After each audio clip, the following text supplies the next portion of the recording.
Friends, welcome my YouTube channel. તો મિત્રો, આજે આપણે સાવરકુંડલા નાવલી વિસ્તારમાં પહોંચી ગયા છીએ અને નાવલી વિસ્તારમાં આપણે અત્યારે છીએ જ્યાં આવતીકાલે શ્રી રામ નવમીનો ઉત્સવ છે.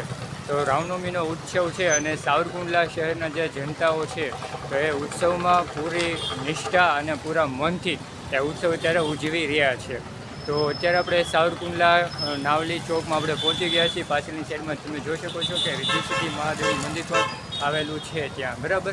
તો અત્યારે આપણે જે ડેકોરેશનનું છે તો એ આપણે જોવાનું રહેશે, લાઇટિંગ ડેકોરેશન.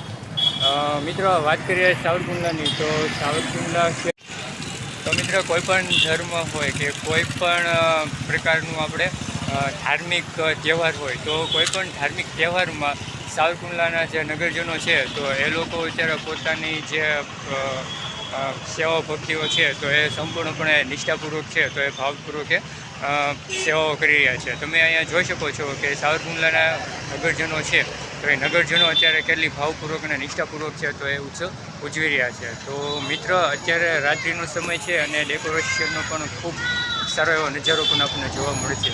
તો બન્યા રહેજો અમારી સાથે વિડીયોના અંત સુધી, અને વિડીયો પસંદ આવે તો લાઈક કરજો અને શેર પણ કરજો. અને હા મિત્રો, કોમેન્ટમાં પણ જય શ્રીરામ છે તો એ લખવાનું તમે ભૂલતા નહીં. તો હવે આપણે છે તો આખું લાઇટનું જે ડેકોરેશન છે સાવરકુંડલા જનતા છે તો જનતાએ આપણે કેટલા ભાવપૂર્વક અને કેટલી શ્રદ્ધાથીના ડેકોરેશનને જે કાંઈ નવી પ્રવૃત્તિ કરી છે તો એ પણ ખૂબ આનંદપૂર્વક છે. તો અત્યારે ઘણા બધા લોકો છે તો એ જોવા આવ્યા છે. તો ચાલો આપણે પણ જોઈએ અને ચાલો આપણે પણ એને નિહાળીએ. તો કોમેન્ટમાં જય શ્રીરામ લખવાનું મિત્રો ભૂલતા નહીં. કોમેન્ટમાં જય શ્રીરામ તમારે અવશ્ય લખવાનું. જય શ્રીરામ.